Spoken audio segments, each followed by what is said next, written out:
আসসালামু আলাইকুম আ রহমতুল্লাহি ওবরাকাতু। সুধী দর্শক, আমার নাজমুল ইসলাম চ্যানেল থেকে আপনাদের সবাইকে শুভেচ্ছা রইল। সুধী দর্শক, আজ যে বিষয়টা সম্পর্কে বলবো সেই বিষয়টা হচ্ছে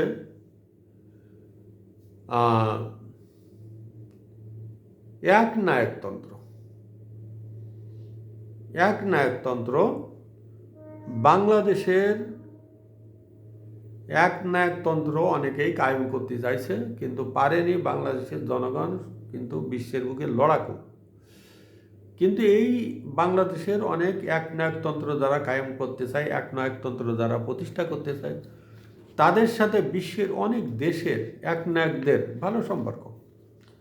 আপনি একটা জিনিস দেখেন, একনায়কতন্ত্র কায়েম করতে, যদিও ইরানে কিন্তু একনায়কতন্ত্র না, সেখানে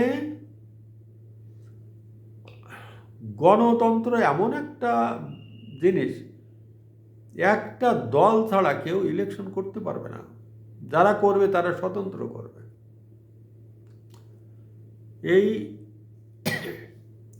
মধ্যপ্রাচ্যের দেশগুলো একনায়কতন্ত্র, তারা রাজা বাদশাহ শাসিত দেশ। ওদিকে একনায়কতন্ত্র ছিল, আসাদ উচ্ছেদ হয়েছে। একনায়কতন্ত্র আছে আর একটা, তুরস্ক, এরদোগান, যাকে বলা হয় শয়তানের হেড অফিস। এই এরদোগান বাংলাদেশের, কথিত আছে বাংলাদেশের জঙ্গিদের তিনি অর্থায়ন করছেন। এটা বিশ্ব মিডিয়া বা বিভিন্ন মিডিয়া, বাংলাদেশের সোশ্যাল মিডিয়াগুলো, বিবিসি, সিএনএন বা আল জাজিরা থেকে বলেন, আল জাজিরা আবার ওই এরদোগানের মানে খুব বন্ধু। তো যার কারণে আল জাজিরা বলবে না, আল জাজিরা এই প্রতিষ্ঠানটা একটা মৌলবাদী প্রতিষ্ঠান। এরা জঙ্গিদের অর্থায়নে এই আল জাজিরা চলে। শুধু দর্শক, আমি যে কথাটা বলতে চাইছিলাম, আর একজন একনায়কতন্ত্র আজারবাইজানের প্রেসিডেন্ট। এই আজারবাইজান উনি কিন্তু একজন মুসলমান। আর আপনি দেখবেন যে সারা বিশ্বের মধ্যে যত একনায়কতন্ত্র লোক আছে তার 90% সব মুসলমান রাষ্ট্র, সব মুসলিম রাষ্ট্র। আপনি দেখেন রাশিয়ার ভিতরে চেচনিয়া একটা প্রদেশ, সেখানেও কিন্তু একজন এই একটা প্রদেশের একটা একনায়ক আছে, কাদিরাব, সেখানে মুসলমান। সারা দুনিয়ার সমস্ত মানে যে দেশে দেখবেন একনায়ক, সেখানে অধিকাংশ 90%। আর যদি দুই একজন খ্রিস্টান বা বৌদ্ধ থাকে সেটা অন্য ব্যাপার। এই আজারবাইজানের প্রেসিডেন্টের দুইজন মেয়ে আসছিল বাংলাদেশে। দুই মেয়ের নাম তো খ্রিস্টান নাম, তো ওটা ভালো স্মরণ রাখতে পারছি না। এই তারা এসে আমাদের বাংলাদেশের ডক্টর ইউনূস সাহেবের সাথে আলাপ করেছেন। এই দুই মেয়ে কথিত আছে তারা সমকামী, এবং বিভিন্ন দেশে তারা টাকা পাচার করার মেশিন। আমাদের ডক্টর ইউনূস সাহেব তাদের সাথে আলাপ আলোচনা করেছেন খুব সৌহার্দ্যভাবে। আমার প্রশ্ন, একটা দেশের প্রেসিডেন্টের সন্তানের সাথে, মেয়ের সাথে আমাদের দেশের উপদেষ্টা, যিনি সরকার প্রধান হিসেবে আছেন, উনার কেন এত দহরম মহরম? কারণ তাদের অনেক ব্যাক রেকর্ড আছে। শুধু দর্শক, আমি বলবো না, বাংলাদেশে অনেক জঙ্গিরা আছে বা অনেক ইসলামিক মৌলবাদীরা আছে। বোঝেন তো, বয়স শেষ, এখন যে বয়সটা চলতেছে, ডেট ওভারের বয়স চলছে, তারপরেও মানুষ কিন্তু বেঁচে থাকতে চায়। এখন তো বাংলাদেশে ওই আমাদের ইউনূস সাহেব এসে বলেছেন, যখন উনি শপথ নিয়েছেন তারপরে একটা মানে অনুষ্ঠানে বলেছেন, আপনারা যে যত পারেন মন খুলে কথা বলেন, আমার সমালোচনা করেন, কিন্তু ওনার সমালোচনা যারাই করেছেন তারাই ওই মামা বাড়ি গেছেন আর ডিম পড়া খাইছেন, ডিম সিদ্ধ, ডিম পোস্ট সবই খাইছেন। আমাদের ছোট্ট একটা ক্ষুদে কন্টেন্ট ক্রিয়েটার আছে, এসে সাব্বির, সেও খাইয়ে আছে, মঞ্জুরুল আলম পান্নারেও খাওয়াইছে। শুধু দর্শক, এখন আর আমি আর সামনে আগাইব না, ওদিকে ভয় আছে। এখন যেটা বলছি, এই যে আমাদের বাংলাদেশের এখন নাকি রিজার্ভ $30 বিলিয়ন, অনেক। হাসিনা $50 বিলিয়ন উঠাইছিল। হাসিনা উঠাইছিল এই কারণে, আমি এর বিগত কন্টেন্টগুলোতে আমি বলেছি, হাসিনা উঠাইছিল এই কারণে তখন কোভিড-19 ছিল, দেশের ব্যবসা বাণিজ্য বন্ধ ছিল, তখন এলসি খুলতো না সরকার, যা আছে এইটা দিয়ে দেশে আমরা ওই খানাপিনা খাইতাম, মানে হিসাব করে ওই ডাল আর আলু ভর্তা দিয়েই চলতো, আর কোনোকে সামনে আগায়নি, সবাই ঘরবন্দি ছিল। যার কারণে সাবেক প্রধানমন্ত্রী হাসিনার সময় এই রিজার্ভ $50 বিলিয়ন উঠেছিল।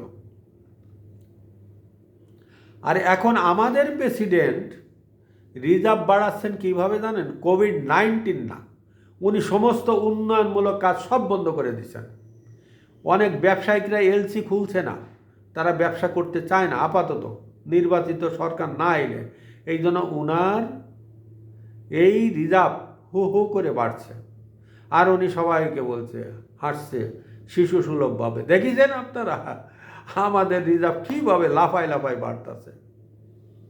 ওই মনে মনে মানে সুখ খুঁজিছেন উনি, কিন্তু একজন রিক্সাওয়ালারে, ঝালমুড়িওয়ালারে কি বলবো বলেন, একজন ভিক্ষুকরে জিজ্ঞাসিলাম সেদিন, এর আগেও আমি বলেছি এটা, বলছি খালা কেমন যাচ্ছে দিন, কয় টাকা ইনকাম করেছেন?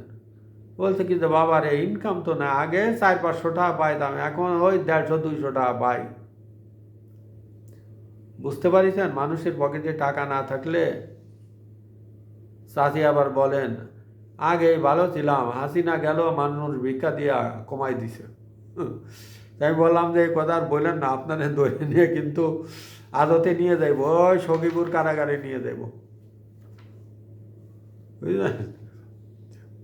তাহা আমারে বলে যে বাবা তোমারে বললাম, আমি আর কাউকে বলিনি। আমি বললাম খবরদার এ কথা বললেন না যে আগে ভালো ছিলাম, তাহলে আপনার খবর আছে, বুঝলেন? আর একটা হিসাব আছে শুধু দর্শক, খুব দুঃখ ভারাক্রান্ত মনে বলতে হয়। এনবিআর বলিছে, এনবিআর চেয়ারম্যান, যে আমরা ঋণের পাহাড়ের উপরে দাঁড়ায় আছি, বুঝেছেন? হিমালয়ের পাহাড়ে না, ঋণের পাহাড়ে দাঁড়ায় রয়েছি। কারণ হাসিনার সময় ঋণ ছিল 3.5 লাখ কোটি টাকা। আমি আবারও বলছি, হাসিনার সময় ঋণ ছিল 3.5 লাখ কোটি টাকা। আর ইউনুসেফ এই 16 মাসে এসে ঋণ করেছেন 6,70,000 কোটি টাকা। শুধু দর্শক আপনি চিন্তা করেন, এই 16 মাসে উনি 3.5 লাখ কোটি টাকা কি করলেন, এত ঋণ করলেন, এই টাকা কোথায়? আমি কিন্তু এই কথাটা বলতে পারি, আপনারা বলতে পারেন, জনগণ বলতে পারেন, উনি 16 মাসে এত টাকা। হাসিনা 16 বছরে যে ঋণ করেছেন, উনি 16 মাসে সেই পরিমাণে ঋণ করেছেন। হাসিনার সময় 3.5 লাখ কোটি টাকা ছিল, উনি 6,70,000 কোটি টাকা ঋণ করেছেন, ডাবল। শুধু দর্শক, উনার ব্যবসা বাণিজ্য আগের মতো নাই, বন্ধ, এলসি খোলা বন্ধ, উনি উন্নয়নমূলক সমস্ত কাজ বন্ধ করে দিয়েছেন। বরং উনি ক্ষমতায় আসার পরে হাসিনা যে উন্নয়নমূলক কাজ ছিল সেটা উনি কাটছাট করেছেন। শুধু দর্শক, তাহলে আমার একটা প্রশ্ন, উনি এই টাকাটার হিসাব কিভাবে দিবেন জনগণকে? উনি না বলেছেন এটা জবাবদিহিমূলক সরকার হবে, উনি ক্ষমতায় এসে বলেছেন আমার সমালোচনা করবেন, এই জন্য আমি করতেছি। উনার কথা বরখিলাপ করিনি। চিন্তা করলাম রাইতে ঘুমাই একজন নোবেল জয়ের কথা বরখিলাপ করা যায় না। উনি তো বলেছেন মন খুলে আমাকে সমালোচনা করবেন। এই জন্য আমি মন খুলে বলতেছি, মন খুলে বললে অনেক বলা হবে, অত দূর যাচ্ছি না। শুধু দর্শক, উনি উন্নয়নমূলক কাজ যদি বন্ধ করে দেন, কিন্তু এই দেশে উন্নয়নমূলক কাজ ওনার সব বন্ধ। অনেকে এলসি খুলছে না, ব্যবসা বাণিজ্য বন্ধ, গার্মেন্টস বন্ধ হয়ে যাচ্ছে, লক্ষ লক্ষ মানুষ বেকার হচ্ছে। এখন মেয়েরা, অনেক মেয়েরা পেট চালানোর জন্য, ঘর ভাড়া দেওয়ার জন্য, সংসার চালানোর জন্য ওই যে কী যেন কয়, ওই যে ওখানে যাতায়াত করে, এগুলো এই লাইনে চলে গেছে। অনেকে অনেকে কি করবে, ক্ষুধা কোনো কিছু মানে না। আপনার যদি খিদা লাগে তখন আপনি কোনো কিছু মানবেন না, মান সম্মানের দিকে তাকাবেন না। আপনার সামনে যদি আপনার সন্তান কান্নাকাটি করে খিদায়, তখন আপনি বাধ্য হয়ে খারাপ লাইনে যাবেন। গুলশানের ভাবিরা রোমান্টিকতার জন্য এগুলো করে, আর এই সব ভাবিরা পেটের দায়ে এগুলো করছে। শুধু দর্শক ক্ষমা করবেন, আমি একটু অন্য লাইনে চলে গেছিলাম, বুঝলেন।